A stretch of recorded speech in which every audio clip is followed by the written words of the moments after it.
এই মেয়ে, কি করছো? মন্দিরে প্রবেশ করো না। দেখছো না তুমি এখন অশুদ্ধ? এই অবস্থায় মন্দিরে প্রবেশ করতে নেই। আমাকে একটু জল দেবেন?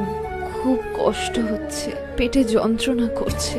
অন্য কোথাও গিয়ে জল চেয়ে নাও, মন্দিরে প্রবেশ করো না। তোমার শরীর এখন শুদ্ধ নয়, অপবিত্র। এসব কি বলছে? যেই সতীচ্ছেদ হতে সমস্ত বিশ্ব সংসার সৃষ্টি, যেই অঙ্গ প্রত্যেক নারীর গর্ব হওয়া উচিত, যেই ঋতুস্রাব একটি মেয়ের মাতৃত্বে স্বাদ পাওয়াকে চিহ্নিত করে, তা কি করে অপবিত্র অসুচি হতে পারে? তর্ক করো না, মন্দির পরিত্যাগ করো এই মুহূর্তে।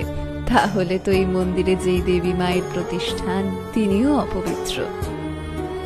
সেই মায়েরও তো ঋতুস্রাব হয়, তিনিও কি তার নিজের মন্দির ত্যাগ করবেন? এসব কি বলছো তুমি? বিশ্বাস না হলে আপনি নিজে গিয়ে দেখুন।